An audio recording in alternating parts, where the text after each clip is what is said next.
He looked into my eyes, in front of my entire family, and said the words that haunt me to this day. "Your mother kisses better than you." In that moment, I felt like the ground had disappeared beneath my feet. Hello, dear viewers. My name is Eleanor. I'm 78 years old today, and I'm going to share for the first time the story that completely changed the course of my life.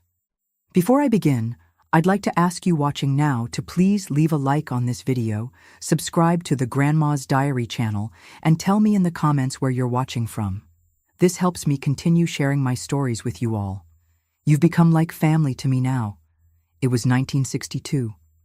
I was only 19 when I married Robert.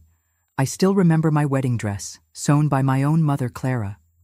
I was the happiest young woman in our neighborhood in Brooklyn, New York. Back then, marrying young was every respectable girl's dream, and Robert, at 24, was considered quite a catch. He worked as an accountant at a large company, drove a navy blue Chevy, and came from a respected family. We met at the church's 4th of July picnic. He asked me to dance, and when our eyes met during that first slow dance, something inside me already knew he would be the man I'd spend my life with. How wrong I was. My God, how wrong I was. The first years of marriage were like a dream. We bought a simple but cozy house on Maple Street. We furnished it little by little with great sacrifice. Each new piece of furniture was celebrated as a major achievement. Then came the children. Charles was born in 1964 and Beatrice in 1966. Our family seemed perfect in everyone's eyes. Robert was a good father, at least in the beginning. He played with the children when he came home from work, told them bedtime stories, took us to the park on Sundays. He wasn't very expressive with his feelings. Men of that era rarely were. But he showed his love in other ways, working hard so we wouldn't want for anything, caring about the children's schooling, making plans for the future. Our routine was simple but happy. I took care of the house and children, did small sewing jobs to supplement our income. Robert left early for work and returned in the late afternoon. We had dinner together and talked about our day. Sometimes, when the children were already asleep, we sat on the porch with a cup of tea, watching the night and dreaming about what we would do when the children grew up, when we had more money, when life became easier. In 1968, my father died of a sudden heart attack. It was a terrible blow for all of us, but especially for my mother. They had been companions for 30 years. Clara, at 50, found herself alone for the first time in her adult life. She became so depressed that she began to waste away before our eyes. She lost weight daily and barely got out of bed. Robert was the one who suggested, "Eleanor, your mother can't stay alone in that big house. Why don't we bring her to live with us?"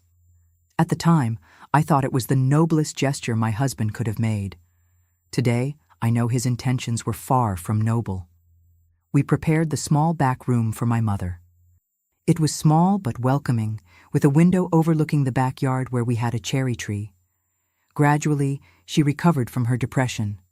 She started taking care of herself again, cooking those wonderful dishes that only she knew how to make, smiling again. Robert and she would spend hours talking on the porch while I took care of the children and the house. Every night I thanked God for having such an attentive husband to my mother. It seemed like a perfect arrangement. My mother helped with the children and the house, easing my daily burden somewhat. Robert seemed to appreciate her company. After all, my mother was a cultured woman who read a lot and always had interesting topics to discuss, unlike me, who had barely finished high school.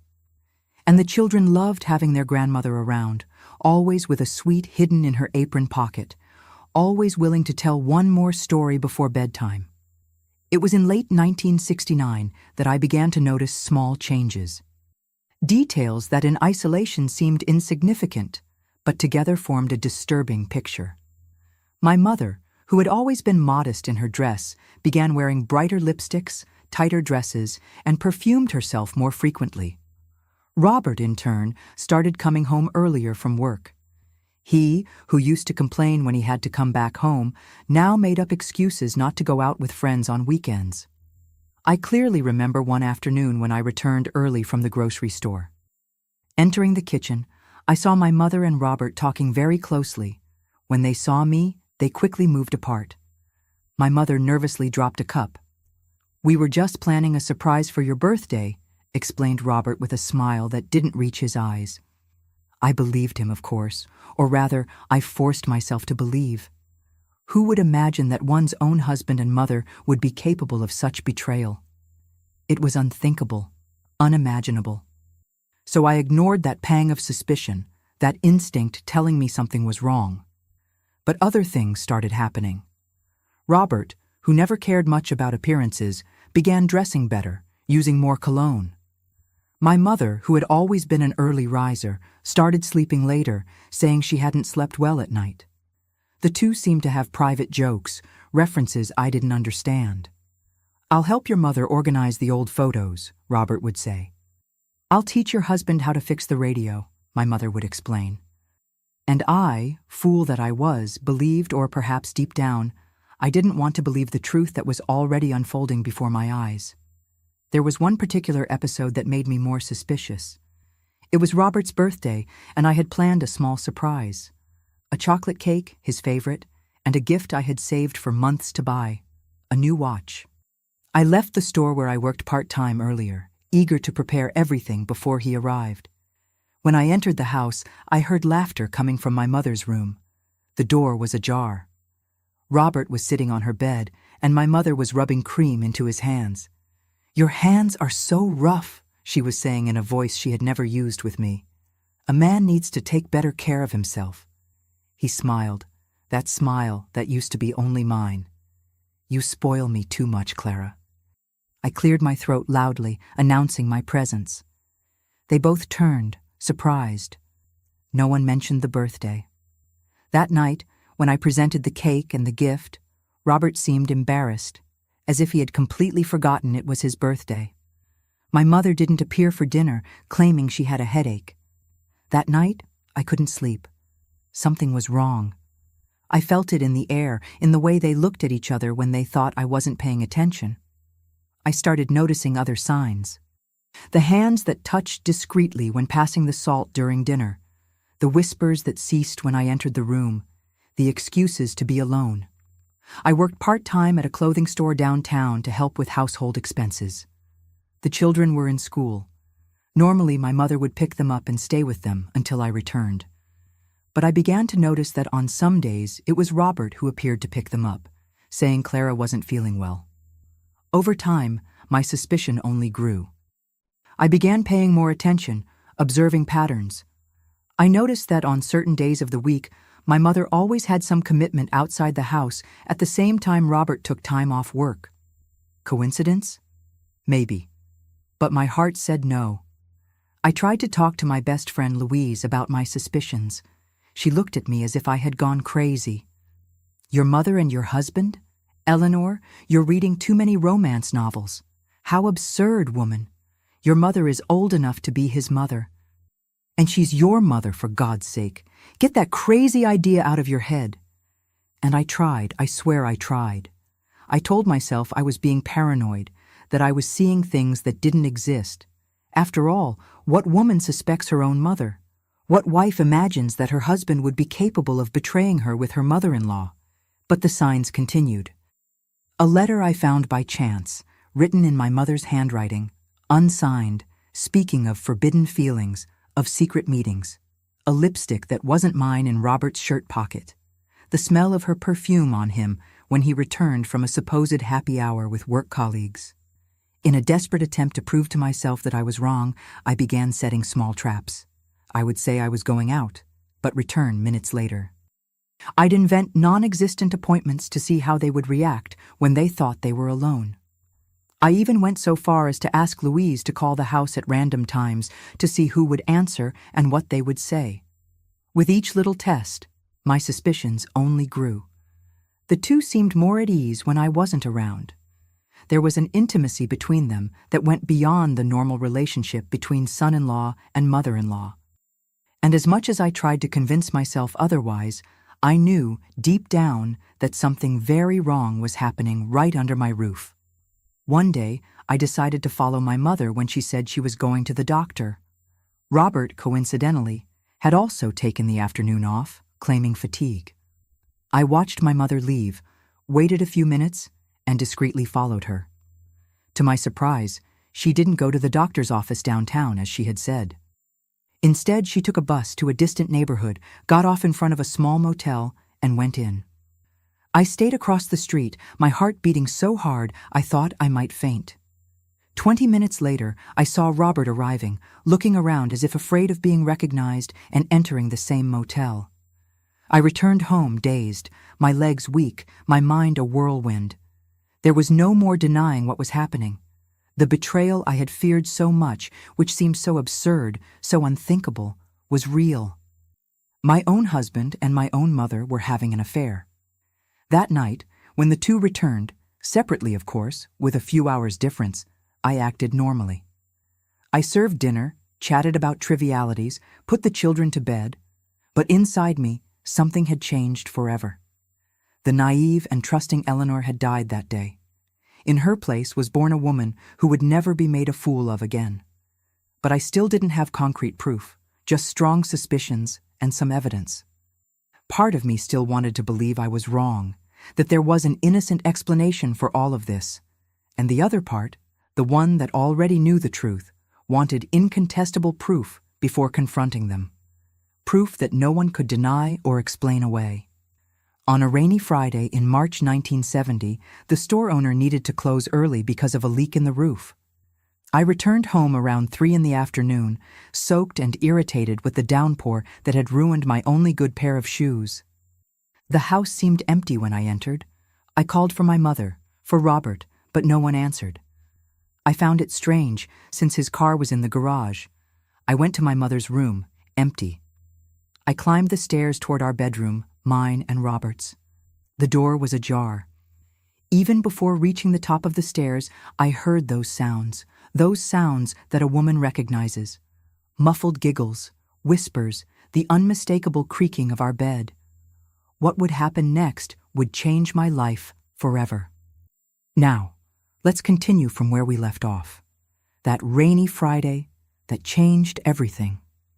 I climbed the stairs with my heart in my hand. Each step seemed heavier than the last. The sounds became clearer as I approached our bedroom. The creaking of the bed, muffled giggles, whispers. Part of me wanted to turn back, leave that house, pretend I had never heard anything. But another part, stronger, needed to see with my own eyes. I needed the definitive confirmation that would end any doubt. I pushed the door slowly. What I saw was etched in my memory forever, like a photograph from hell. There they were, in my bed, between the sheets I had so lovingly embroidered for our marriage. My mother in my husband's arms, both so engrossed they didn't even notice my presence. I was paralyzed for a few seconds, unable to speak, to scream, to move.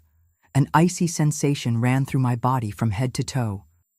It was as if the whole world had stopped, as if everything around disappeared and only that horrible scene remained before my eyes.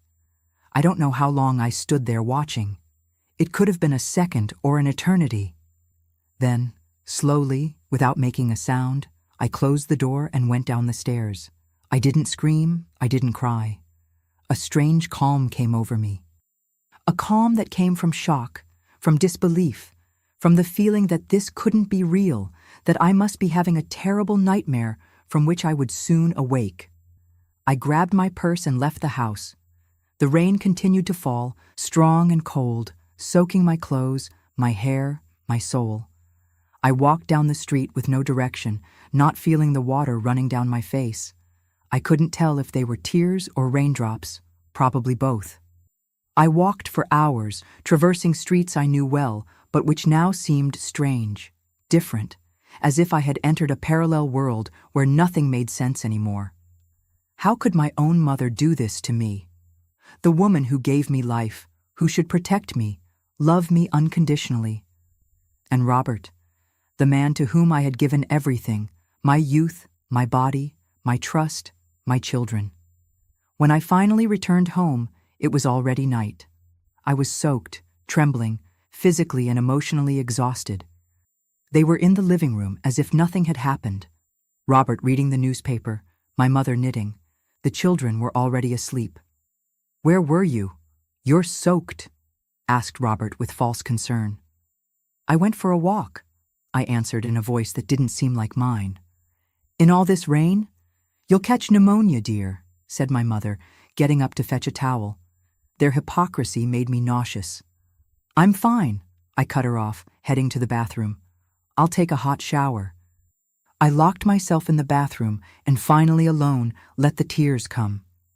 I cried silently, with the shower water disguising my sobs. I cried for the family I thought I had, for the shattered trust, for the future that now seemed so uncertain. But mainly I cried from anger. An anger that grew inside me, fueled by humiliation, by betrayal, by the contempt with which they had treated my feelings.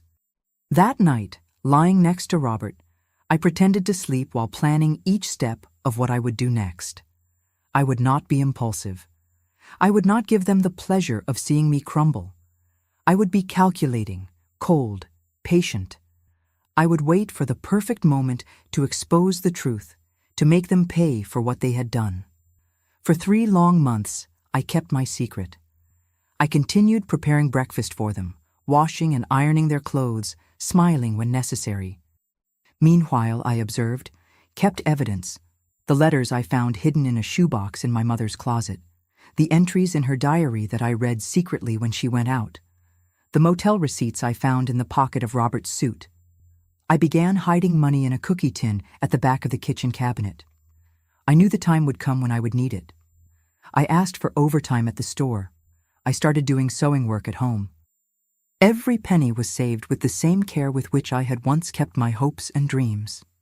Robert and my mother continued their affair, becoming increasingly careless, as if they were sure I would never discover them, or perhaps believing that even if I did, I wouldn't have the courage to do anything about it. How wrong they were. My mother's 45th birthday would be in June. I proposed to throw a party. Something special, I said, to celebrate her new phase. Robert thought it was a great idea. My mother was radiant. Neither of them imagined that this would be my revenge. I planned every detail meticulously. I invited the whole family, my aunts and uncles, cousins, Robert's brothers, close friends, neighbors, people from the church. I didn't want random witnesses. I wanted people who knew our family, who respected us, who would be as shocked as I had been. I prepared everything with obsessive care. The 3-tiered cake, the snacks, the decoration with wildflowers, her favorites. I dressed the children in their Sunday best. I asked my neighbor, Mrs. Johnson, to take care of them during the party, bringing them to her house to play after we sang Happy Birthday. I didn't want them to witness what was to come. I myself put on my best dress, applied red lipstick, pinned up my hair, looked at myself in the mirror, and barely recognized the woman staring back at me. There was a determination in my eyes, a hardness that had never been there before. The naive girl who married at 19 had completely disappeared. The party started like any other. Guests arriving, greetings, pleasant conversations, music playing softly. My mother was radiant, wearing a new dress, turquoise blue, which I knew Robert had given her. I had found the receipt in his pocket. Robert circulated among the guests, charming as always, the perfect host. When all the guests were present, I asked for attention to make a toast. Silence fell over the room. I held a glass of wine that I hadn't touched. My hands weren't trembling, although my heart was beating like a drum. "I want to thank everyone for being here on this special day," I began. "My mother's birthday is always an occasion to celebrate, but this year we have something else to celebrate, a new union in the family." I saw the confused looks, saw my mother's smile falter, saw Robert turn pale. 3 months ago, I continued with a firm voice, I discovered that my husband and my mother are having an affair. I found them in my marital bed. The shock was like a wave. I heard muffled exclamations. I saw hands covering mouths open in astonishment. My Aunt Cecilia dropped her plate of sweets. Robert's older brother stood up, his face red with indignation. "You're crazy," shouted Robert desperately. "No one will believe you." But I was prepared. I took from my purse the letters, the diary, the evidence I had patiently collected. I threw everything on the table before the wide eyes of the guests. "Here are the love letters my mother wrote to my husband," I said, throwing the crumpled papers on the table. "Here are the receipts from the motels where they met when they thought I was working."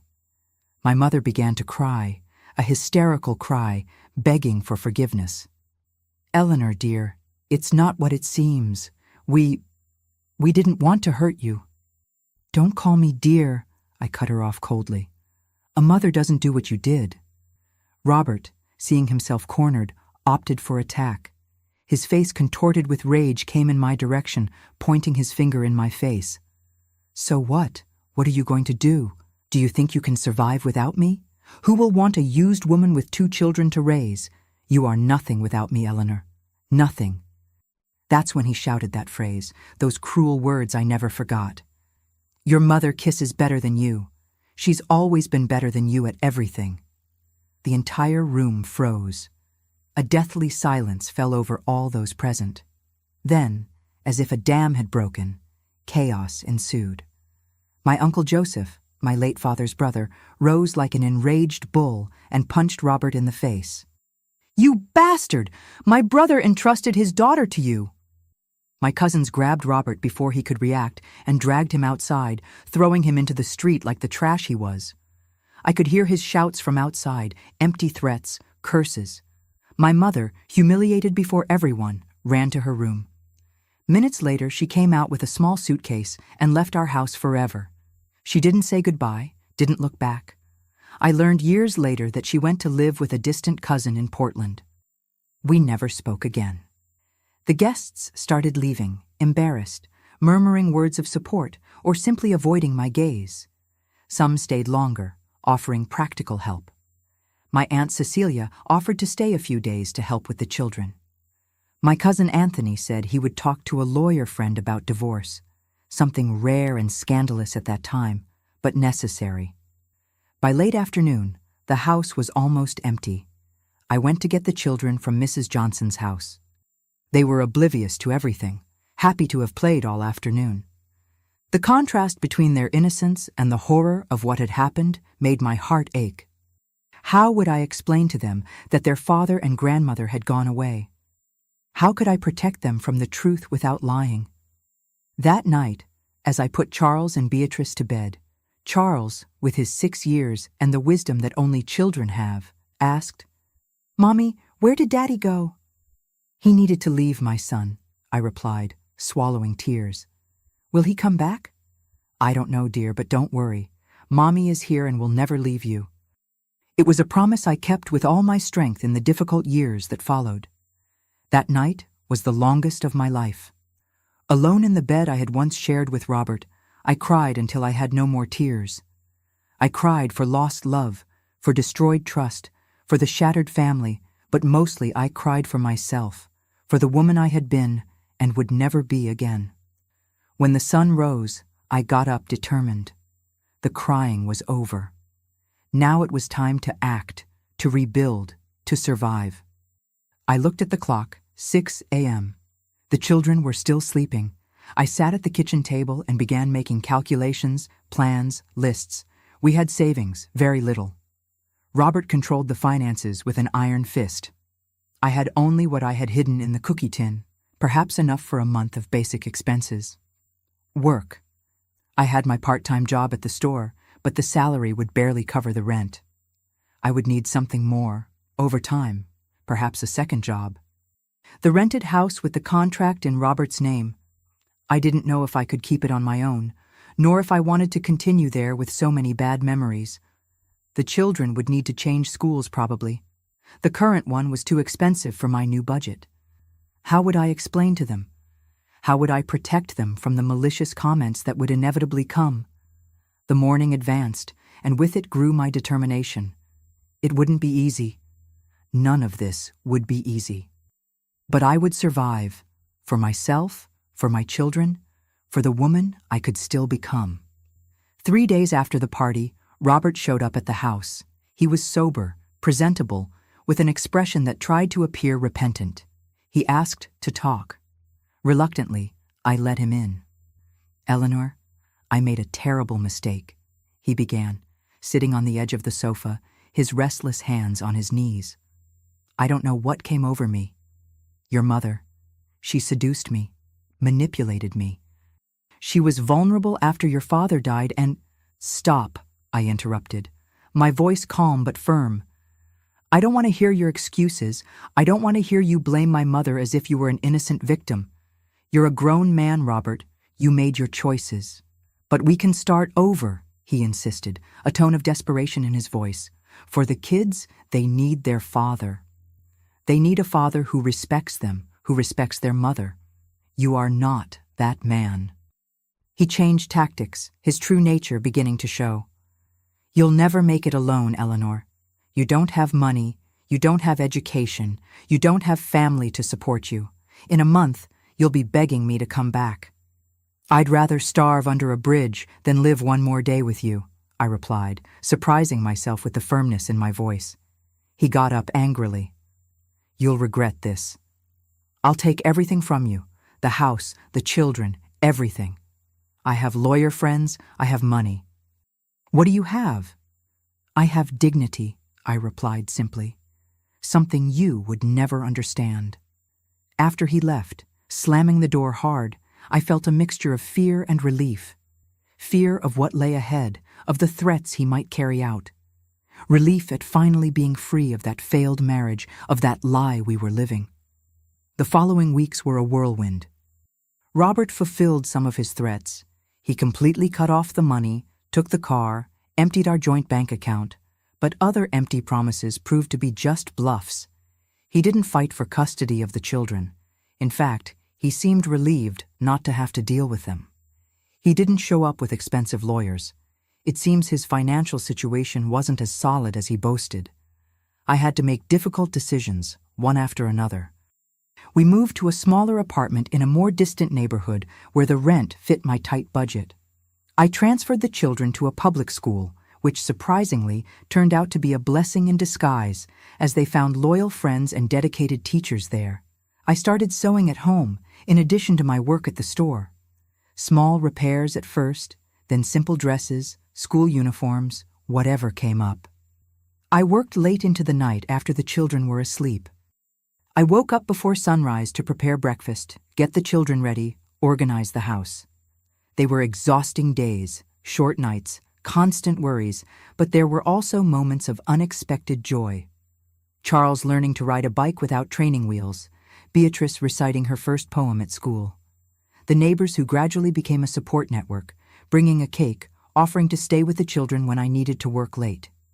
6 months after the separation, I received an unexpected call. It was Mrs. Helen, the owner of the store where I worked. "Eleanor," she said, with that hoarse voice of someone who has smoked all her life, "I need to talk to you. Can you come to my office tomorrow before the store opens?" I spent the whole night awake, worried. Would I lose my job? I couldn't afford that luxury. Not now. When I arrived at the small office at the back of the store, Mrs. Helen was sitting behind her desk, smoking a cigarette, as always. She was 60, had been a widow longer than I had been alive, and commanded her small empire of clothing stores with an iron fist. "Sit down, girl," she said, indicating the chair in front of her. "I've been observing your work these past few months. You're good, you know? You have an eye for fashion, you're polite with customers, you're reliable." "Thank you, Mrs. Helen," I replied, still apprehensive. "I hear you sew, that you make clothes at home." I froze. Would she consider this a kind of unfair competition? "Yes, ma'am, to supplement my income. I have 2 small children." She raised her hand, interrupting me. "You don't need to explain. In fact, that's why I called you here. I want to see your work. Bring some pieces tomorrow."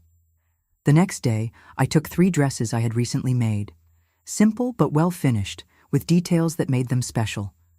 An embroidery here, a different finish there. "Mrs." Helen examined each piece meticulously with the critical eye of someone who had been in the business for decades. Then she lit another cigarette and stared at me for a long moment. "I have a proposal for you, Eleanor. I'm thinking of launching the store's own line.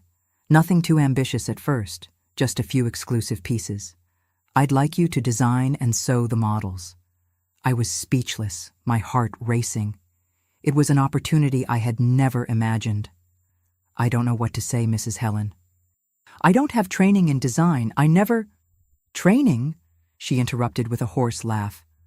"Girl, half the seamstresses in Paris never set foot in a fashion school. What matters is talent, and you have it. The rest you learn by doing." Thus began a new phase of my life. I continued working at the store during the day, but now with expanded responsibilities. At night at home, I designed and sewed the models for the exclusive line. It was exhausting, but exhilarating. For the first time since the separation, I felt I was building something, not just surviving. The small collection was a modest but significant success. The store's most loyal customers loved the idea of exclusive pieces that no one else would have. Mrs. Helen, always astute in business, slightly increased the prices of these pieces, arguing that exclusivity has its value. And it did. We sold everything in less than a month. With the success of the first collection came an increase in my salary, and more importantly, an increase in my confidence. I began to dream bigger, to plan beyond immediate survival. Maybe, with time and hard work, I could have my own atelier one day. Maybe I could give Charles and Beatrice the life they deserved, not just the basics to survive. Life went on, one day after another. It wasn't easy, but it was mine, my choice, my path, my reconstruction. From the ashes of betrayal began a new Eleanor, stronger, wiser, more determined. The first years after the separation were the most difficult of my life. 1971 arrived with challenges I never imagined facing: raising two small children alone, working to support the household, dealing with the stigma of being a separated woman at a time when that was almost a scandal. Each day seemed like a battle. Charles, at 7, became strangely serious for his age, as if he suddenly felt the responsibility of being the man of the house. He worried about me, asked if I needed help, stayed up late waiting for me when I had to work the night shift at the store. It broke my heart to see a child carrying a weight that should have been mine alone. Beatrice, at just 5, reacted differently. She started having nightmares, waking up crying in the middle of the night, calling for her father, for her grandmother. How do you explain to a small child that the two people who should love her unconditionally had abandoned her by their own choice? We now lived in a small apartment in Queens. 2 bedrooms, a tiny living room, a kitchen that barely fit the table where we ate. It was far from being a dream home, but I managed to make it cozy with the little we had. Colorful curtains I sewed with scraps, decorated cushions, flowers collected on the way back from work. My routine was exhausting. I woke up at 5 a.m. to prepare breakfast, get the children ready, take them to school. I worked at Mrs. Helen's store from 8 to 5. Then I rushed to pick up the children from the neighbor who looked after them after school. At night, after they were asleep, I sewed until dawn, both the models for the store and extra orders I managed to get. I slept 4, maybe 5 hours a night. There were days when the exhaustion was so great that I cried while sewing, tears blurring my vision, my fingers sore from working so much. But there was no luxury of stopping. There was no one to help me if I faltered. Robert completely disappeared after our last discussions. No alimony, no visits, no news, as if Charles and Beatrice had never existed for him. The children asked about their father at first, especially Beatrice. With time, the questions became rarer until they ceased completely. It was as if we had always been just the 3 of us. The exclusive line I designed for Mrs. Helen's store began to gain recognition. Customers came from other neighborhoods specifically to see Eleanor's creations. They weren't haute couture pieces, nothing so pretentious. They were dresses, skirts, blouses, well made, with special touches that made them unique, without being too expensive. In mid-1971, Mrs. Helen called me to her office again. "Eleanor," she said, lighting her eternal cigarette, "I'm thinking of expanding, opening a second store downtown. I want you to manage the place. I was breathless. A store manager? Me, who had barely finished high school? It was an incredible opportunity, but also frightening. I don't know if I have enough experience, Mrs. Helen, I confessed. She blew out a puff of smoke and stared at me with those perceptive eyes that seemed to see through people. Experience? Girl, you survived a cheating husband, a disloyal mother, you're raising 2 children alone, and yet you still manage to smile at customers every day. That's more life experience than many executives out there have. I accepted the proposal, of course. The salary was almost double, and the more flexible schedule would allow me to spend more time with the children. The new store opened in August, small but well located, near Union Square. Besides managing the space, I continued designing and sewing the exclusive models, now with the help of 2 seamstresses we hired. It was a period of intense growth, both professional and personal. I learned about management, finances, marketing, all in practice, day by day. I made mistakes, of course, but Mrs. Helen was a patient mentor in her rough and direct way. "Isn't it by making mistakes that we learn?" she would say when I despaired over some stumble. Just don't stumble over the same stone twice. At the end of 1971, I was finally able to move to a better apartment, still rented, but more spacious, in a safer neighborhood. Charles and Beatrice would have separate rooms. There was a small balcony where I put potted plants, and most importantly, it was close to a public school with a good reputation. The move coincided with Christmas, our second Christmas alone. The previous year, we hardly had a celebration. I was so busy trying to survive that the date passed almost unnoticed. But now, with our situation a little more stable, I decided we deserved to celebrate.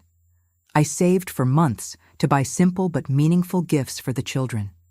For Charles, a used bicycle that I secretly refurbished, painting it blue, his favorite color. For Beatrice, a porcelain doll I found at a thrift store. It wasn't new, but it was in perfect condition, with blue eyes that opened and closed, exactly as she had dreamed. I prepared a modest but tasty dinner. I invited 2 neighbors who were also single mothers, Judy, with her 10-year-old twins, and Sandra, with a girl Beatrice's age. We decorated the house together, improvising ornaments with what we had. We made a small tree with dried branches painted white, decorated with balls of colored paper that the children helped make. It was a simple night, but full of genuine joy. The children playing, us adults talking, sharing experiences, giving strength to each other. Looking at that table, at those people that life had put in my path, I felt a wave of gratitude. It wasn't the family I had dreamed of when I was young, but it was a family all the same, built with choices, with affinities, with mutual support. 1972 arrived, bringing new challenges and opportunities. The downtown store was doing so well that Mrs. Helen started talking about opening a 3rd unit. My exclusive creations were now the trademark of the stores. Customers specifically asked for them. Some even placed custom orders. In March, I received an unexpected call. It was Robert. After almost 2 years without news, without contributing a cent to the raising of his children, now he wanted to see them. "The kids miss you," he said, as if that justified his prolonged absence. I took a deep breath before answering. "The children missed you for a long time, Robert. Where were you when Charles cried at night, when Beatrice had nightmares, when we needed money for medicine, for school supplies?" There was silence on the other end of the line. Then his voice, less arrogant than I remembered. "I know I made mistakes, Eleanor, many mistakes, but they're my children. I have the right to see them." He was right, as much as it pained me to admit. They were his children too. They had a right to a father, even if he was an absent and flawed father. "You can see them on Sunday," I conceded, "here at home, in my presence. If you mention one word about that matter or try to turn them against me, you'll never set foot in this house again." The reunion was difficult. Charles, then 8, refused to hug his father. He stood still, his little arms crossed over his chest, staring at the floor. Beatrice, on the other hand, ran into Robert's arms as soon as she saw him, making my heart tighten with fear and jealousy. What if he decided to take her away? What if she preferred her father to the mother who was killing herself, working to support them? Robert tried to win the children back with gifts. A soccer ball for Charles, a doll for Beatrice. Gifts that I could never buy at that time.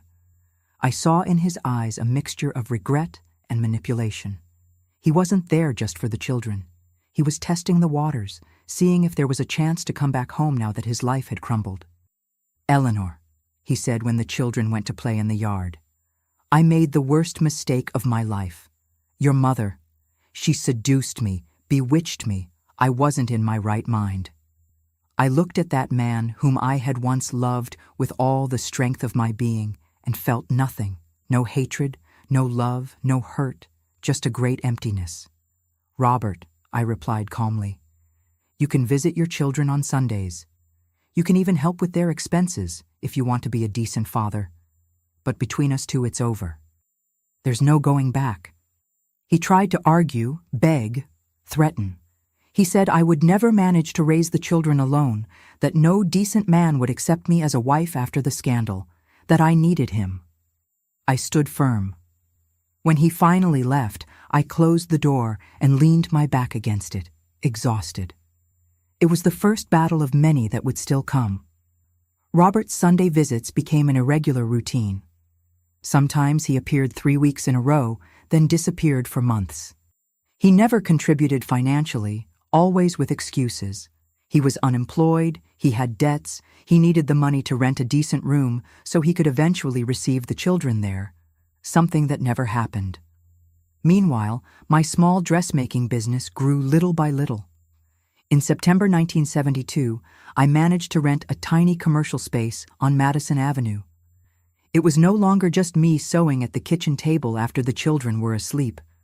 Now I had my own space, modest, but mine. I hired my first employee, Marlene, a widowed lady with nimble fingers and an eagle eye for details. Until then, I did all kinds of sewing, from simple repairs to party dresses.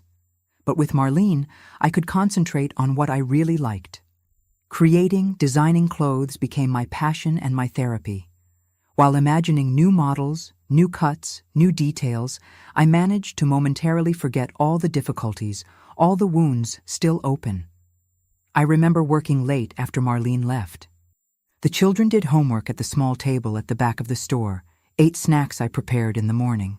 It was a hard life, but we were together. We were moving forward. 1973 was the year I met Anthony. He was a representative of a textile mill from upstate. He came to New York every 2 weeks with samples of new fabrics. The first time he entered my store, I thought he was just another salesman. "I don't need anything today, thank you," I said without raising my eyes from the dress I was adjusting. "You should at least look," he insisted with a deep and calm voice that made me raise my head. "I brought some Italian silks that would do justice to your talent." That phrase, "your talent," moved me. How long had it been since anyone recognized my effort, my work? It was always, poor Eleanor, abandoned by her husband. Eleanor who manages alone with the children. Never Eleanor, the talented seamstress. I asked him to show me the samples, and he was right. They were wonderful silks in colors I rarely saw in the local market. We talked about fabrics, about trends, about the difficulty of finding quality materials at accessible prices. It was a purely professional conversation, but there was something comforting in the way he spoke to me. With respect, without condescension, as equals. Anthony was 42, had been a widower for 5 years. His wife had died of cancer, leaving him with a daughter who lived with her maternal grandmother in Albany. He traveled selling fabrics throughout New York State, a solitary life that, according to him, had its compensations. I get to know interesting places and people, like you, for example. I placed my first order with him that day. A modest quantity of petrol blue silk and an Egyptian cotton that would be perfect for the men's shirts I was planning to include in the next collection. He promised to deliver personally the following week, which I found strange at the time. Commercial representatives usually left that to the delivery men. When he returned with my order, he also brought a book. I noticed you have some fashion books on the shelf, he said, a little embarrassed. I found this in a used bookstore in Albany. I thought it might interest you. It was an old book about the history of French fashion with wonderful illustrations. A simple gift, but incredibly thoughtful. I was speechless for a moment. You didn't need to bother, I finally managed to say. It was no bother at all, he replied with a discreet smile. It's good to have excuses to return to interesting places. Our relationship started strictly professional. He brought me the best silks, the most beautiful Egyptian cottons, always with a fair price and payment conditions that fit in my tight budget. Gradually, conversations about fabrics and fashion trends transformed into conversations about books we read, movies we watched, dreams we had. One day he arrived with a book of poems by Robert Frost. I thought of you when I read this poem, he said, pointing to a marked page. It was The Road Not Taken. I was so touched, I almost cried right there in front of him. No one had given me such a personal gift in years. Anthony was kind to the children. He always brought a chocolate, a comic book, a small souvenir from the cities he passed through. Charles, always suspicious of men after his father's departure, began to anxiously await the visits of the fabric man, as he called him. Beatrice bombarded him with questions about the places he visited, fascinated by the stories of cities she only knew from schoolbooks. On a hot afternoon in January 1974, after closing a large order for Valentine's Day, Anthony invited me for coffee. I automatically refused. I have to pick up the children at the neighbor's house, prepare dinner, review their homework. Mrs. Eleanor, he interrupted with that calm smile. It's not a marriage proposal, just a coffee. Half an hour of your time. The children can wait 30 more minutes. Something in that smile disarmed me. I accepted the coffee, which extended for almost 2 hours of easy conversation and laughter. How long had it been since I had laughed like that? I returned home light, as if a weight had been temporarily lifted from my shoulders. The coffees became more frequent. Then came a Sunday lunch with the children, a movie the following month, a visit to Central Park on a holiday. Anthony entered our lives slowly, respecting our time, our traumas, our space. When Robert found out through the children that there was a man visiting us, he came furiously to the store. He was drunk, his eyes bloodshot, shouting that I was a loose woman, that I was setting a bad example for his children, that no decent man would accept me knowing of my shame. I had to call the police to remove him. It was the last time Charles agreed to see his father for a long time.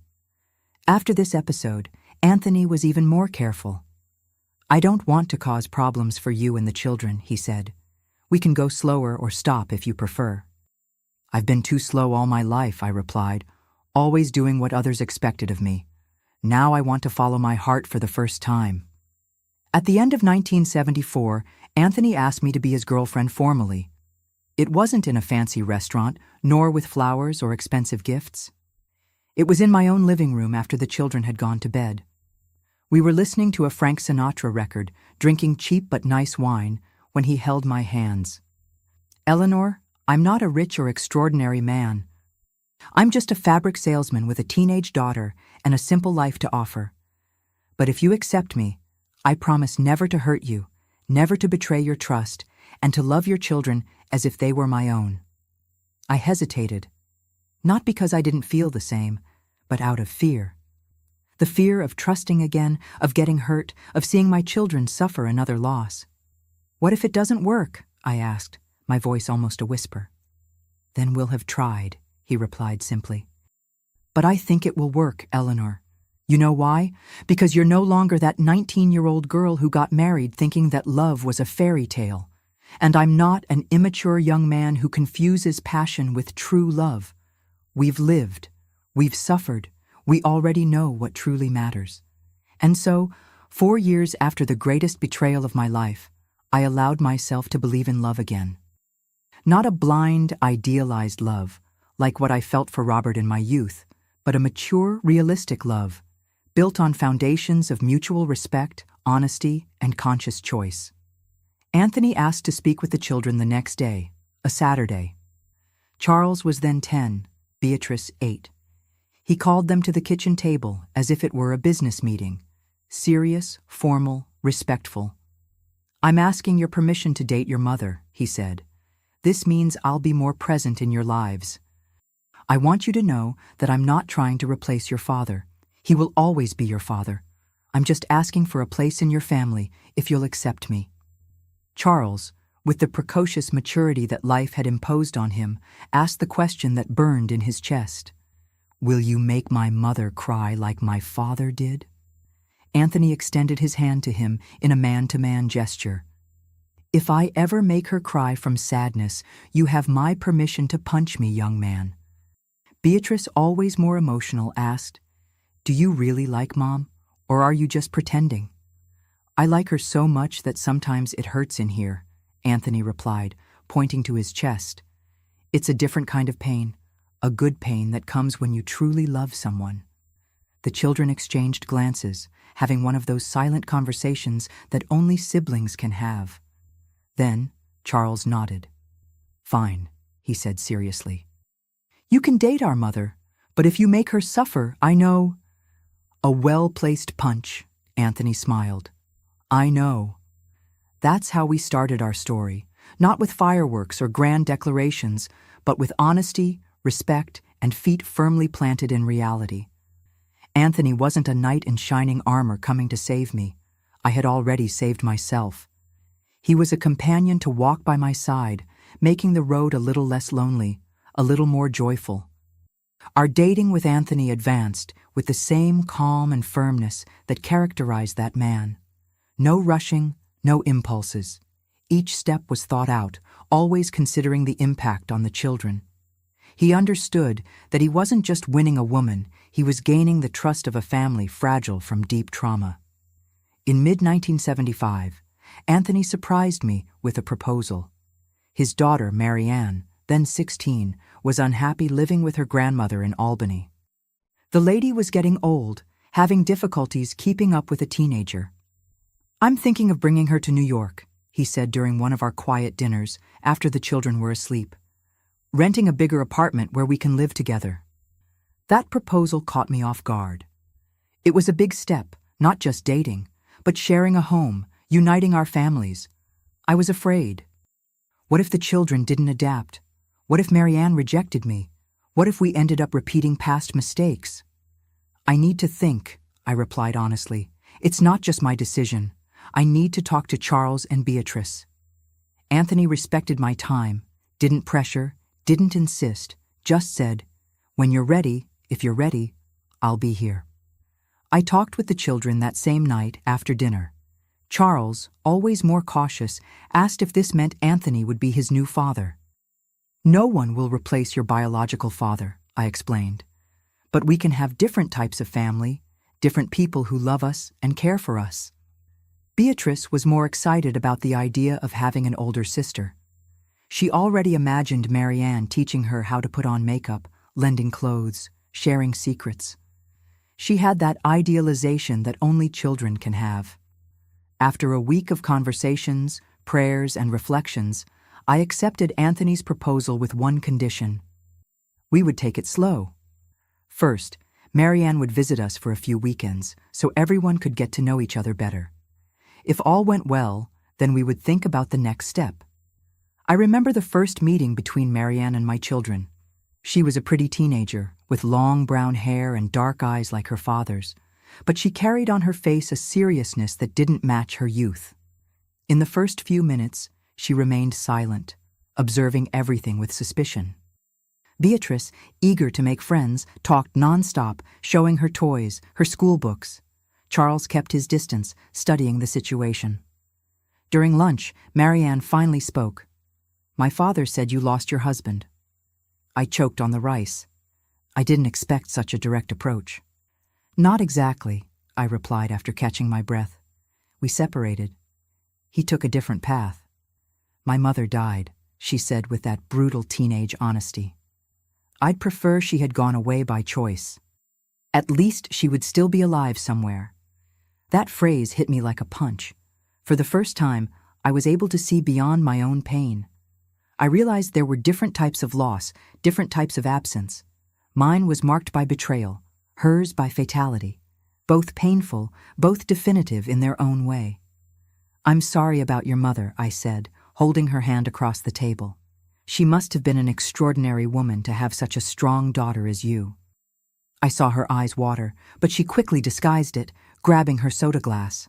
The ice was broken, not with empty words of comfort, but with mutual recognition of the pain each carried. Marianne's weekends with us became more frequent.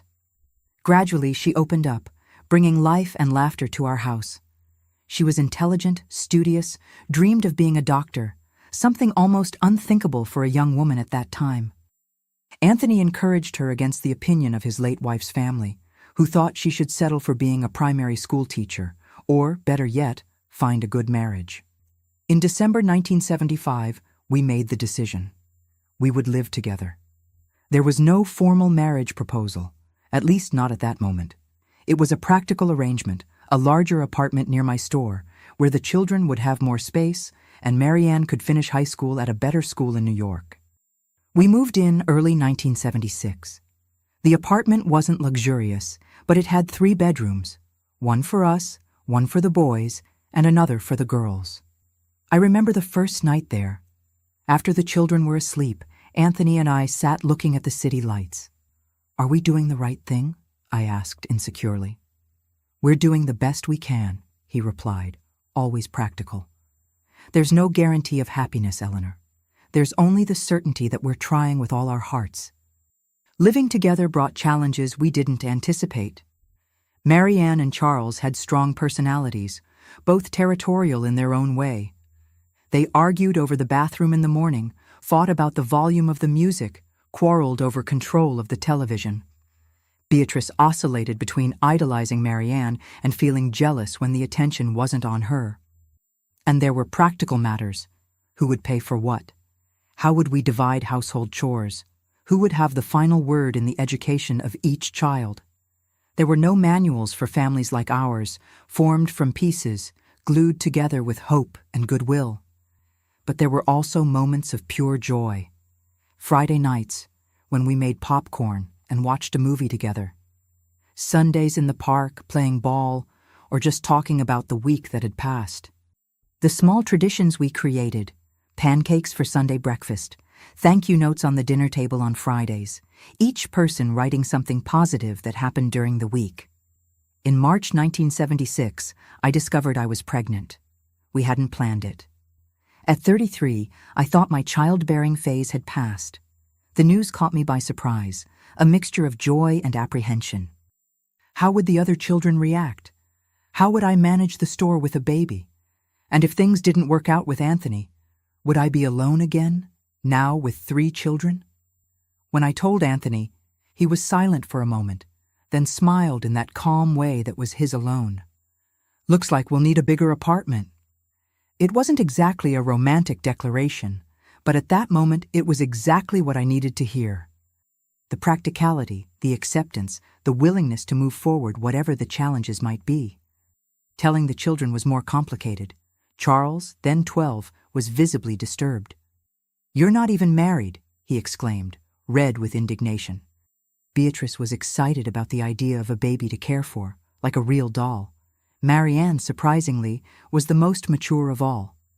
"I think you two should get married before the baby is born," she said, as pragmatic as her father. "Not because of what others will say, but so everything is legal for the baby." And so, in May 1976, we married in a civil ceremony, a simple ceremony at the courthouse with only the children and a few close friends as witnesses. There was no white dress, no elaborate party, no honeymoon. We returned home, ordered pizza for dinner, and toasted with grape juice. Me because of the pregnancy, the children because they were children. In November 1976, our Emma was born. Small, with a dark fuzz on the top of her head and curious eyes that seemed to understand the world from the first day. The delivery was difficult. 16 hours of labor, complications that almost led me to an emergency C-section. But when I finally put her to my breast, all the pain disappeared. Charles was the first to hold her after me and Anthony. I saw something change in his eyes at that moment. A tenderness, a feeling of protection he had never shown before. "She's so small," he whispered in wonder. "I'll teach her everything when she grows up." Beatrice wanted to hold her every minute, as if Emma was really the living doll she had imagined. We had to establish strict rules, always sitting, always with an adult nearby, always with washed hands. Marianne, at first more distant, was conquered by her little sister's first smile. The first months with Emma were exhausting. The store was at its peak, with orders we could barely keep up with. Anthony had been promoted, now managing the entire East Coast region for the textile mill, which meant more travel. Beatrice caught chickenpox and transmitted it to everyone in the house except the baby, by a miracle. Charles entered adolescence with all the rebellion that age brings.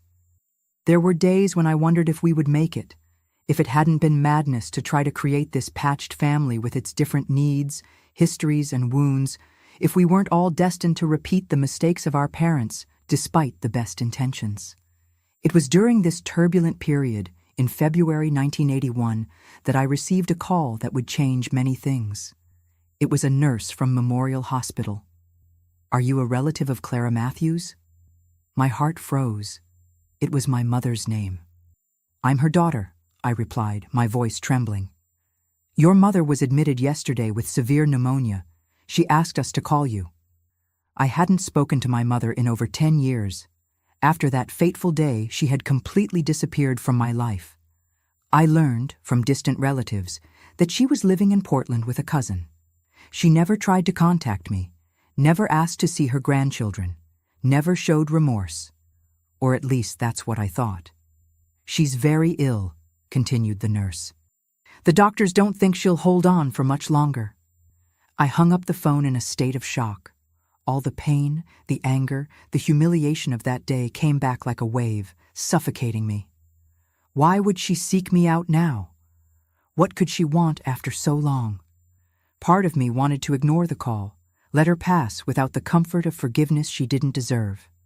Anthony found me sitting in the kitchen, the phone still in my hand, silent tears running down my face. "My mother is dying," I said simply. "At Memorial Hospital. She wants to see me." I didn't need to explain more. He knew the whole story, all the wounds still open. "What do you want to do?" he asked without judgment. "I don't know," I replied honestly. "Part of me wants to go. Another part wants to pretend I never received this call. If you don't go, you might regret it later. If you go, the worst that can happen is confirming what you already know, that she doesn't deserve your forgiveness." I went the next day, alone. I didn't want the children to know, not yet. I didn't know what I would find, what I would feel, what I would say. Memorial Hospital was an intimidating labyrinth.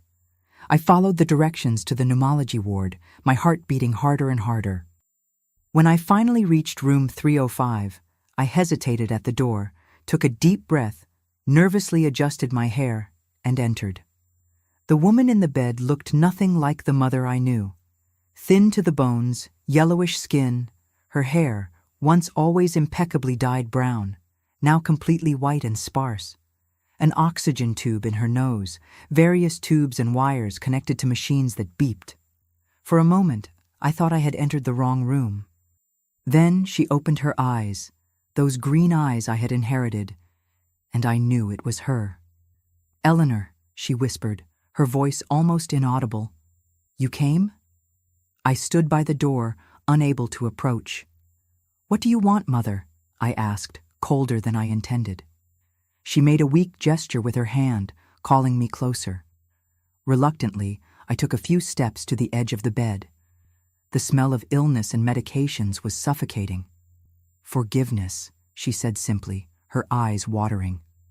"I know I don't deserve it, but I need to ask before I go." I felt a lump in my throat. 10 years of silence, and all she had to say was this. One word, a last-minute plea to ease her conscience. "Why?" I asked, my voice trembling with contained emotion. "Why now? Why did you do that? He was my husband, Mom, the father of your grandchildren." She closed her eyes for a moment, as if gathering strength. When she opened them again, I saw something I had never noticed before. A deep exhaustion, an ancient sadness that seemed to precede even what she had done to me. I have no excuses, daughter. I was selfish, weak. After your father died, I felt so alone, so invisible. Robert saw me, made me feel desired again. It started with small compliments, seemingly innocent touches. When I realized what was happening, I had already fallen into a trap from which I couldn't escape. You could have stopped, I retorted bitterly. You could have thought of me, of your grandchildren. Yes, she agreed, and the honesty of that simple statement disarmed me. I could have, I should have, I didn't. That's the weight I carry. When you exposed us at that party, when everything came to light, Robert abandoned me 2 weeks later. He said I had ruined his life. I was alone, without family, without anyone. A violent cough interrupted her words. Her fragile body shook with the effort. Instinctively, I took the water glass from the bedside table and helped her drink. A small, automatic gesture of care that surprised me. Where have you been all these years? I asked when the crisis passed. Portland at first, then Seattle. I worked as a housekeeper, a caretaker for the elderly, whatever I could get at my age. I returned to New York 2 years ago when the money ran out. I'm in a public nursing home in the Bronx. It's not bad, she added, seeing my expression. The nurses are kind. Why did you never try to contact me? Shame, she answered simply, and fear. Fear that you would reject me, as you would have every right to do, as you still do. We remained silent for a few minutes. I observed that woman, my mother, my betrayer, and couldn't feel the anger from before. Just an immense sadness for the waste of it all. Love, trust, years that could have been shared. I have 4 grandchildren now, I said finally. Charles is 16, Beatrice 14. You never saw them grow up, and I have 2 more daughters. Marianne, who is my stepdaughter, is in medical school, and Emma, 4, with my second husband. I saw her eyes widen in surprise, then fill with tears. You rebuilt your life, she murmured. I'm happy for you, daughter. It wasn't easy, I replied, feeling my own tears threatening to fall. There were moments when I almost gave up. You were always the strong one in the family, she said with a weak smile. Stronger than me, stronger than your father, I knew you would survive, that you would rise again.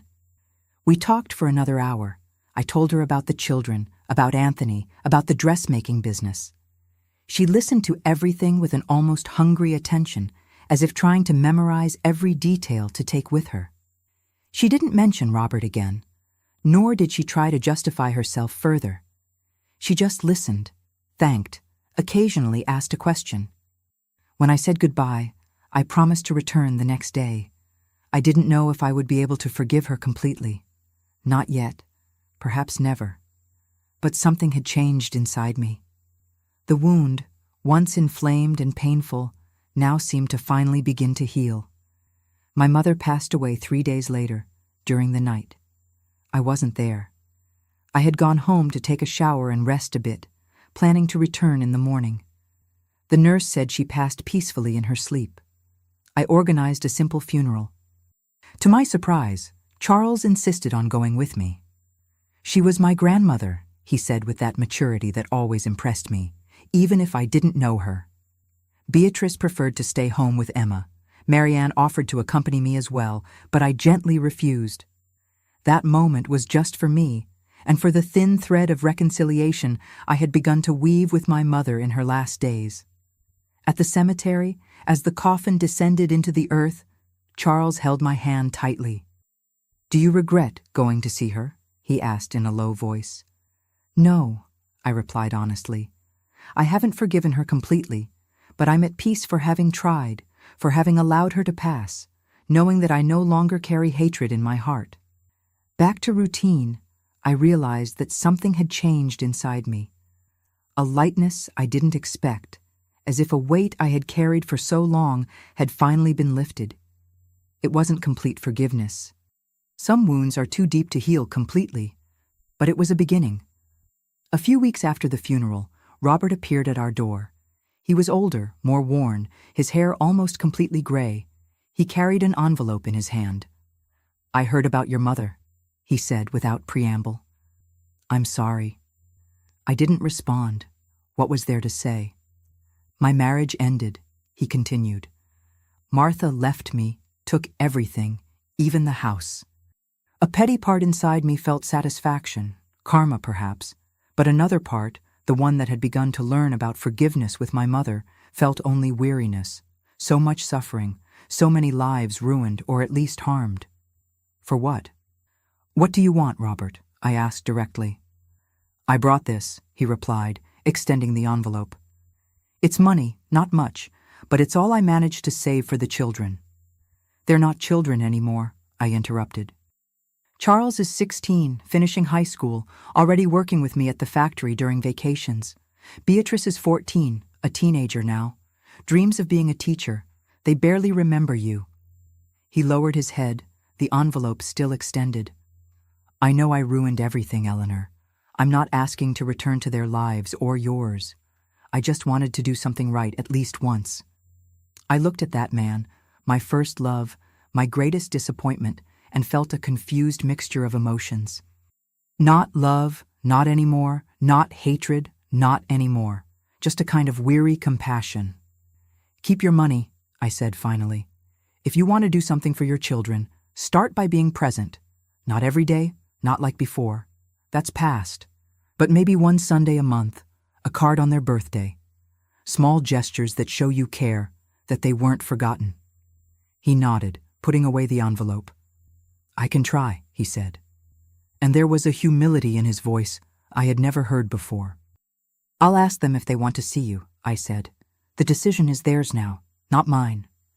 When I told Charles and Beatrice about their father's visit, their reactions were completely opposite. Charles absolutely refused to see him. "He had years to be my father," he said with the contained anger he always carried. "Now I don't need him anymore." Beatrice, always more emotional, more willing to forgive, wanted to give him a chance. "Everyone deserves a second chance, Mom," she argued. "Didn't you give one to Grandma?"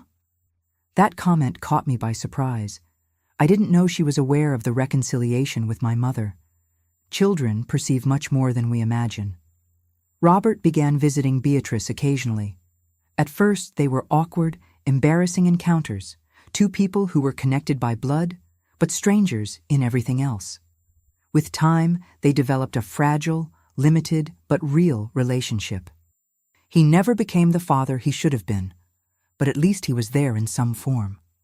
Charles maintained his position, refused to see his father, to accept anything from him. He concentrated all his energy on studies and work at the factory, as if he wanted to prove he could be successful without the father figure who had abandoned him. The years passed. Our dressmaking business, New Dawn, grew steadily. In 1982, we opened a second unit, a small warehouse in New Jersey. By 1984, we had 30 employees and supplied boutiques throughout the New York metropolitan area. Charles, with a degree in business administration, took over the financial and expansion area of the business.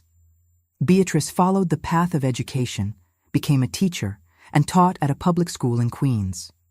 Marianne realized her dream, became a doctor specializing in pediatrics. And our little Emma grew up, surrounded by the love of a family that, although unconventional, was solid and true. In 1985, Robert became seriously ill, lung cancer resulting from decades of cigarettes and alcohol. Beatrice called me from the hospital in tears. "He has no one, Mom," she said, her voice choked. "Do you think we can help in some way?" I took a deep breath. After everything, after so long, I still found myself linked to that man by an invisible thread of responsibility, not out of love or obligation, but out of something deeper. Perhaps the understanding that all of us, no matter how much we err, deserve dignity. In the end, Anthony and I talked about what we could do. With his usual generosity, he was the first to suggest that we help with medical expenses, that we organize so Robert wouldn't be alone in the hospital. Not for him, Anthony explained. but for you, so you don't carry the weight of having denied help when you could offer it. Beatrice visited her father daily. I went twice a week, bringing home-cooked food that he rarely managed to eat, but appreciated the gesture. Marianne, as a doctor, helped ensure he received the best possible treatment. Charles, after much reluctance, went to visit him once. "I'm not going to pretend everything is okay between us," he said to Robert, direct as always. "I'm not here for you. I'm here for my mother and my sister, who suffer seeing you like this." Robert died in October 1985, on a cold, rainy day. He was alone at the time. Beatrice had gone out to get coffee. I was at work. The nurse said it was quick, without suffering. At the funeral, much more crowded than my mother's, I reflected on the strange paths life takes. How that man who was once the center of my world had become almost a stranger. How that betrayal I thought would destroy me ended up being the catalyst for a much better life than I would have had with him. As I threw a handful of earth onto the coffin, I whispered a silent goodbye.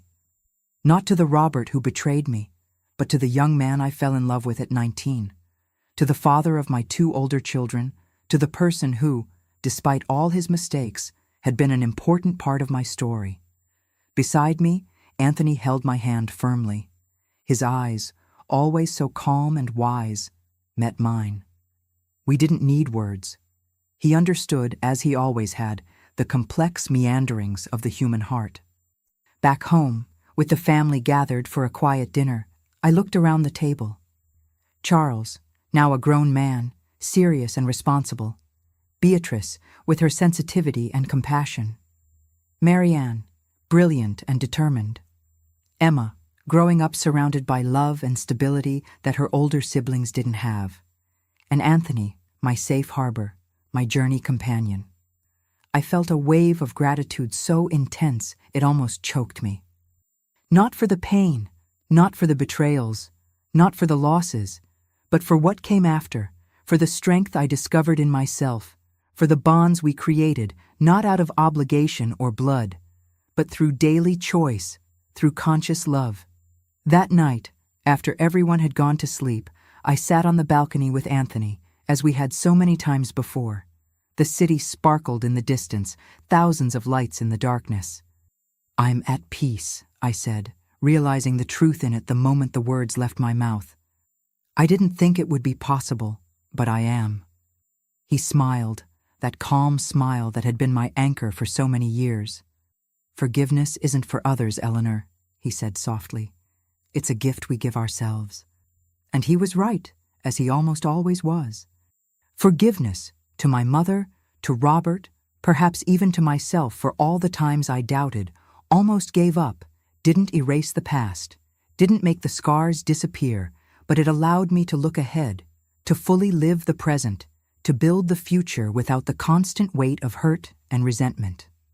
Looking back now, with the wisdom that only years bring, I realize that was one of the most valuable lessons of my life. The capacity to forgive isn't weakness, it's strength. It's not forgetting, it's remembering without pain. It's not approving what was done, it's freeing yourself from the power it has over you. Life would continue with its ups and downs. There would still be challenges, losses, moments of doubt. But something fundamental had changed inside me, like a broken bone that, after healing, becomes stronger at the sight of the fracture. My heart, so often broken, had reassembled itself with a new resilience. The 90s arrived with winds of change for America and for our family. The internet was becoming mainstream, the economy was booming, and a new generation of Americans was growing up with ambitions and possibilities that my generation never dreamed of having. By 1990, our dressmaking business, New Dawn, was no longer just a small family company. We had 3 factories in New York, New Jersey, and Connecticut, employing more than 200 people, mostly women. Our exports reached all of North America and were beginning to arrive in the United Kingdom and France.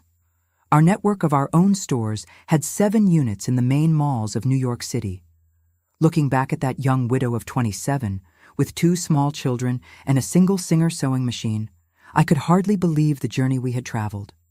It wasn't easy, it wasn't quick, It wasn't without stumbles, but each obstacle overcome, each sleepless night working, each calculated risk we took brought us here. Charles, at 26, had become the financial director and head of international expansion for the company.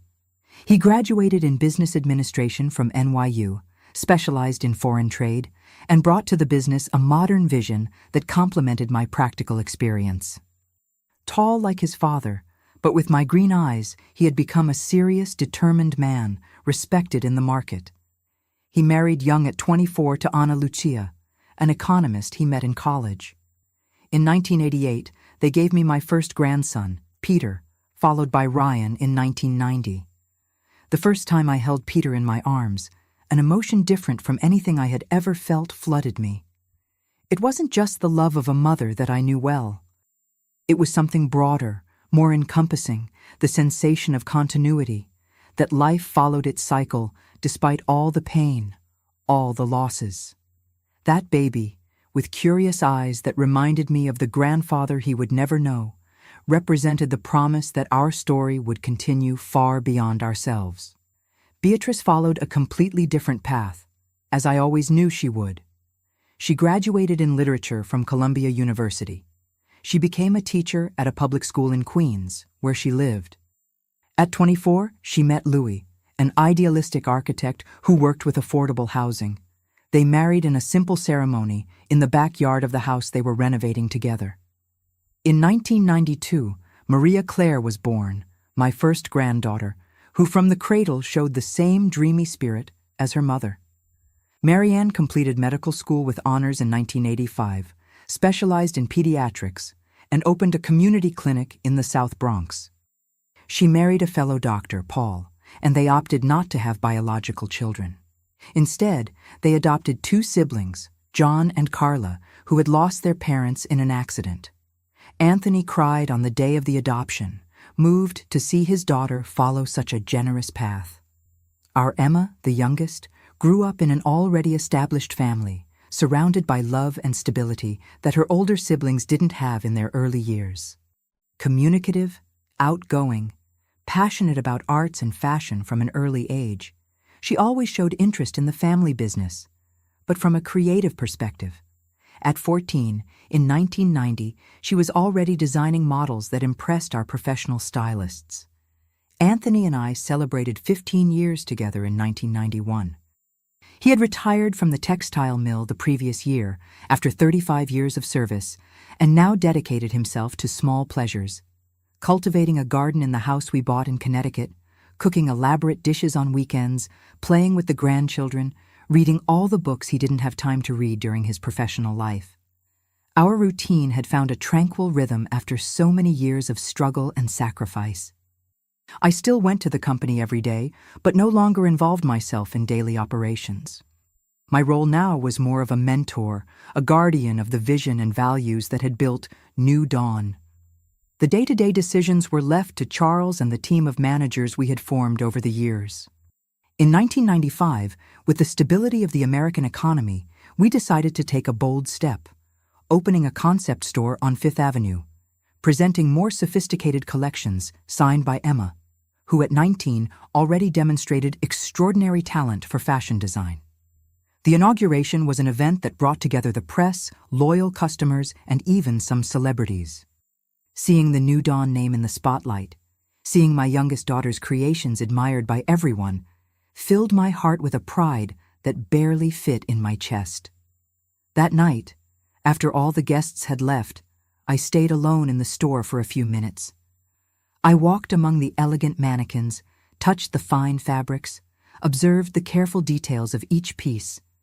I remembered my first sewing machine, the nights staying up late sewing at the kitchen table, the first pieces sold at Mrs. Helen's store.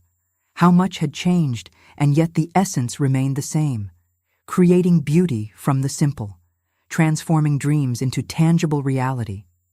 Charles expanded our international operations, opening an office in London to facilitate entry into the European market.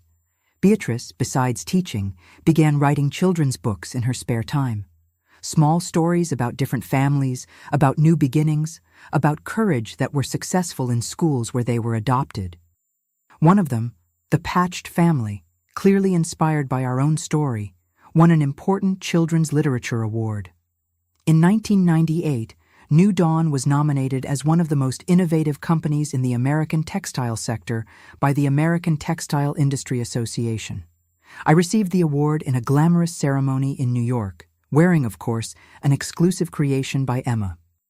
I remember looking at the audience while giving my thank you speech and seeing my entire family, children, daughters-in-law, sons-in-law, grandchildren, applauding standing.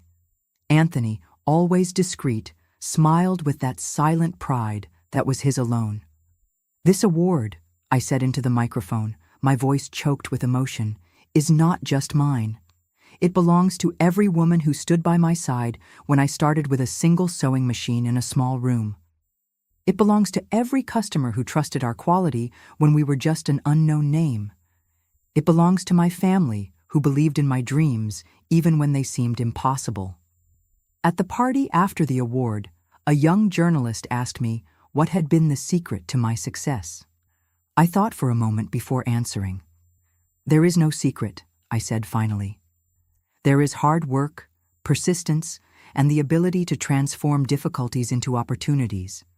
But above all, there is the understanding that success in business means nothing if it isn't accompanied by success in human relationships. The true legacy isn't the stores, the factories, or the awards. It's the lives we touch, the people we help grow, the family we build." The new millennium brought new challenges and changes.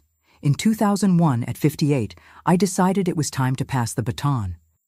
Charles took over the presidency of the group, which now also included an accessories brand and a children's line. Emma became creative director of all brands. We set up an administrative council, of which I was a part, but without involvement in daily operations.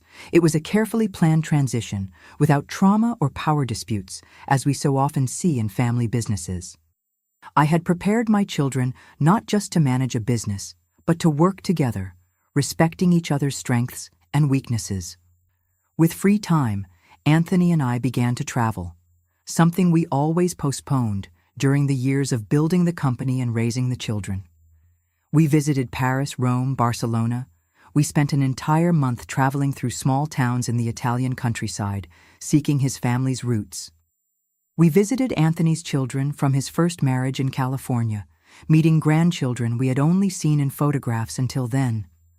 Those were golden years, years of harvest after so much planting, years of contemplation after so much action, years of gratitude after so much struggle. In 2005, Anthony began showing the first symptoms of what would later be diagnosed as Alzheimer's. At first, they were just small forgetfulness, occasional confusion. Over time, they became more frequent, more serious. The disease progressed slowly, giving us time to adapt, to say goodbye little by little. Anthony, always practical, organized all his documents, wrote letters to each child and grandchild, prepared for the inevitable with the same dignity with which he lived his entire life. "Don't feel sorry for me," he would tell me in moments of lucidity that became increasingly rare. "We had a good life together, Eleanor, better than many have in 100 years of existence." By 2010, he no longer recognized me consistently. Sometimes I was his wife, other times a kind nurse or a childhood friend. I learned to enter his world, not to correct him, to find small joys in moments of connection, however brief they might be. It was Emma who suggested I write our memories. "Not to publish, Mom," she explained, "to preserve. So your grandchildren and great-grandchildren know your story, understand where they came from." I began writing during the long afternoons, while Anthony napped. First just facts and dates, then feelings, reflections, lessons learned. The process was therapeutic, helping me find meaning in the journey, to see patterns where before I saw only random events. Anthony passed away on a quiet spring morning in 2012 in our house in Connecticut, with the sound of birds coming through the open window. I held his hand until the last breath, silently thanking him for the 37 years we shared. They weren't perfect years. Real life never is, but they were authentic, honest, lived with purpose and love. The funeral was a celebration of life, not just a lament for death. Children, grandchildren, friends, former employees of the company all came to pay their respects to the calm and wise man who had touched so many lives in subtle but profound ways. Charles gave an emotional speech. "My biological father gave me life, but it was Anthony who taught me to live it with integrity." Beatrice read a poem she had written especially for the occasion about second chances and chosen love. Marianne, always more reserved, simply hugged me tightly and whispered, "He was the best father I could have chosen." And Emma, our daughter together, placed on the coffin a bouquet of wildflowers she had picked from the garden he loved so much, saying only, "See you later, Dad. Save a place for all of us." In the years that followed, I rediscovered myself as a woman alone again, but in circumstances so different from that first time. No longer young, frightened, and desperate, but mature, established, surrounded by a loving family and a solid legacy. The longing for Anthony was constant, but not paralyzing. It was more like a familiar company, a reminder of all we had, not just what I had lost. I remained involved with the company as honorary president, participating in strategic decisions, advising when requested, but never interfering in my children's management. New Dawn continued to grow and adapt to the new times: e-commerce, sustainability, social responsibility. In 2015, at 72, I made another important decision to create a foundation. Using part of the dividends I still received from the company, I established the New Dawn Foundation, focused on empowering women in vulnerable situations through professional training courses, especially in sewing and design. Our first headquarters was in the South Bronx, one of the poorest areas of New York. We started small, 2 rooms, 10 sewing machines, 1 teacher. In the first year, we trained 20 women. In the second, 50. In the third, we expanded to 3 different communities, adding courses in entrepreneurship, personal finance, and digital marketing. Seeing those women, many of them single mothers as I had been, finding financial independence and self-esteem through work constantly reminds me of my own beginning. The Eleanor of 27, with 2 small children, a Singer sewing machine, and dreams bigger than her possibilities. One afternoon in 2018, while visiting the training center in the Bronx, a young woman of about 25 approached me, holding the hand of a girl of approximately 5 years. "Mrs. Eleanor," she said shyly, "I wanted to thank you personally. This course changed my life. I got a job. Now I can support my daughter without depending on anyone." Her eyes shone with contained tears, and in them I saw the reflection of my own story. I saw the same determination, the same desire to overcome circumstances, to build something better for herself and for the next generation. "What's your name, dear?" I asked, moved. "Maria," she replied. "And this is my daughter, Hope." Hope, what a more appropriate name, because in the end, that's what moved me throughout my entire journey. Not just hope for myself, but for my children, for the women we employed, for the families who depended on us. At 75, in 2018, I received another recognition I never imagined, the title of Honorary Doctor from Columbia University for my contribution to female entrepreneurship and corporate social responsibility. In the solemn ceremony, surrounded by academics in their robes, I felt a pang of irony. I, who barely finished high school, now received the highest university honor. During my acceptance speech, I shared what I consider the most valuable lesson of my life. Adversity has the curious power of revealing our true talents and strengths. When we lose everything, when the ground disappears beneath our feet, we discover resources within us that we didn't know existed. We discover that we can endure the unbearable, that we can rebuild from the ashes, that we can transform our deepest wounds into sources of wisdom and compassion. Today, at 78, I look back and see a life that, despite all the pain, all the challenges, was lived fully. I see a family I built not just with blood, but with daily choices of love and forgiveness. I see a business that grew from an improvised room to a nationally respected company. I see the hundreds of women we employed over the years, the thousands we dressed with our clothes, the dozens we now train through the foundation. It's not a perfect story. There are chapters that, if I could, I would rewrite. Decisions I would make differently, words I would or wouldn't say. But it's a story of overcoming, of reconstruction, of transforming the ashes of betrayal and abandonment into something beautiful and lasting. My grandchildren are now grown. Some have already given me great-grandchildren. In the family gatherings we still religiously hold every month, I look around and can hardly believe the leafy tree that grew from that broken seed. Different people, with distinct personalities, talents, and dreams, but united by bonds that go beyond blood. Bonds of choice, of respect, of shared history.